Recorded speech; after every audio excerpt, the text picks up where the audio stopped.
Hi, it's Dave from DaBelly. We're at NAMM 2016. We're in the IK Multimedia booth. Today we're with Gavin Lurssen, a Grammy Award winning mixer and engineer, of course. I'm mastering engineer, yeah. Forgive me. And of course, Reuben Cohen, who of course is a Grammy Award winner as well.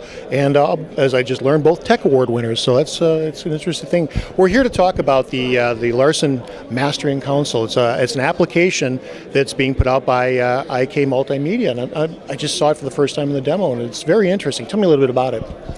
Well, what we put into the design of this product is the ability for people to come out of the starting gate with a little added confidence. So in terms of music making, it puts you on a certain rail, a certain track, and you have to know who you are in the process of this and understand the context and the confines within which you work, but it helps you realize which track you're on out of the starting gate. That's the overall concept of this product.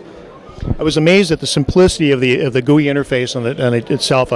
Simply an EQ across the bottom, a couple of EU meters, and some volume, what appear to be volume knobs, but of course they're multi-use. The simplicity seems to be the key to be able to get the people in there and get their hands on the equipment and begin working. Well, the key to life is simplicity, and you cannot really get to the simplicity unless you understand the complexities. So when you look at how you end up with something so intuitive, look at what Steve Jobs did with the iPhone. There's a team of people and a lot of years getting to the iPhone.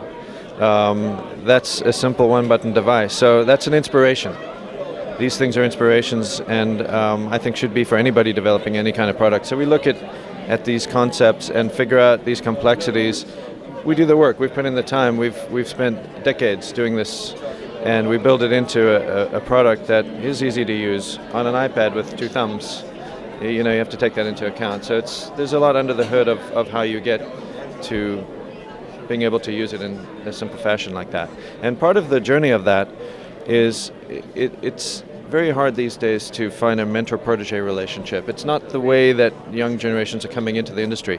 It is how I came into the industry, and it's how Reuben came into the industry. But these days you have to be 10 things. You have to make beats, you have to DJ, you have to mix, you have to produce, you have to do all these things.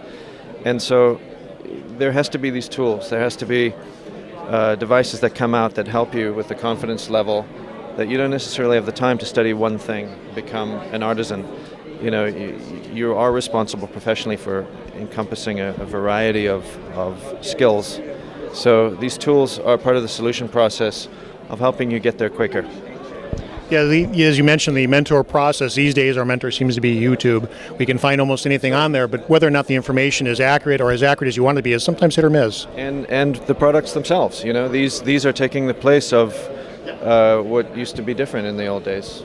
This is the new world order. So we have to build that into the product. We have to think about all of that stuff.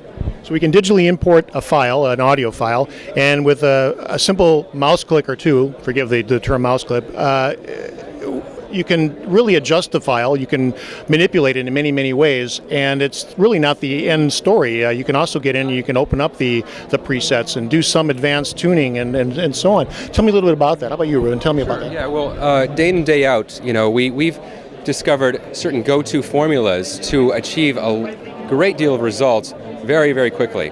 And the process in and of itself, the modeled process, works very, very closely and is inspired to the process that we actually go through every day working on albums from various genres. So if you're working on a hip-hop track, we have a basic go-to setting depending on the arrangement, depending on how the transients are moving. If it's a heavy 808 or clap driven hip-hop track, you wouldn't want necessarily some of course it's case by case, but a lot of times you wouldn't want a tube limiter in the chain hypothetically, because it would absorb those in a less musical way. So we've got, actually that preset doesn't have a tube limiter relative to our pop rock preset for that very reason. It lets the transients through it.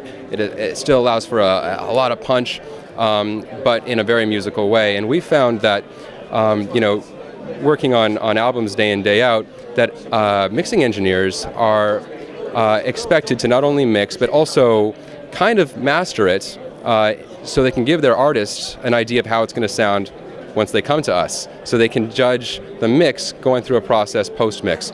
but they're not doing it with confidence, not all the time. They're they'll send the mix in, they'll send us this temporary mastered file saying, hey, listen to it, but don't really listen to it, I'm not quite sure what I'm doing. So we've designed these presets to give the mixing engineer a great deal of confidence, because just by default, naturally designed in such a way to make sure that they don't fall off the track. It kind of brings you to a place that we're almost there with you while you're doing it, because it's all of our years and years of trial and error, figuring out what works, what process works in combination with all these other processes. And as Gavin's philosophy is, it's the whole than greater than the sum of the parts. So it's one process to use in a very musical way that gives you instant results, and then you can fine-tune from there if you feel it's needed. Yeah.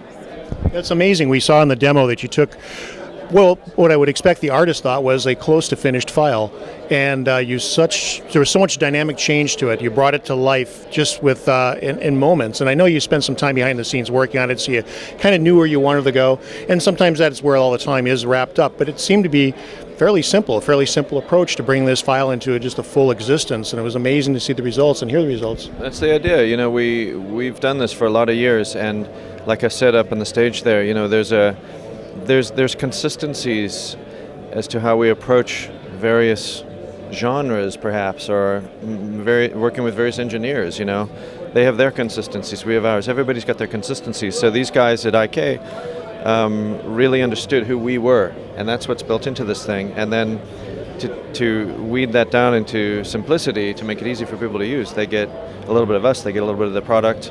It really is centered around ease of use, but you have to have some sense of confidence and know who you are in the process of this, and understand the confines within which you work, understand the context and who your competition is, because at the end of the day you're doing business. Yeah, you're making art, but you're selling music and you're putting it into a marketplace, so that it's a tool to help you get there.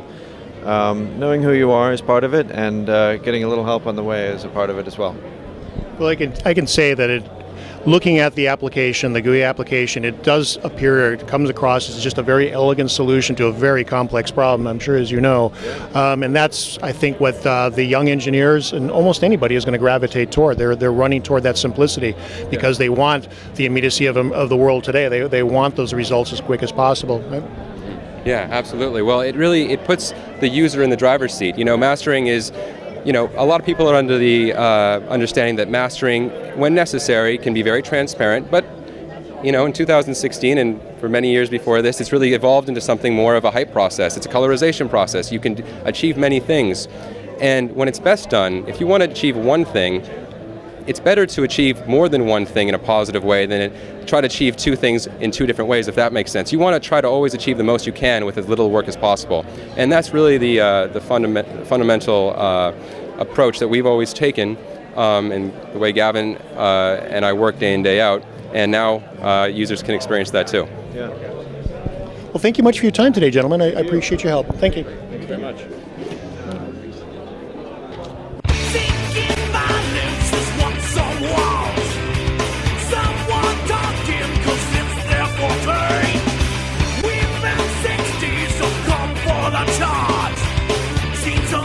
Away, it's so easy to.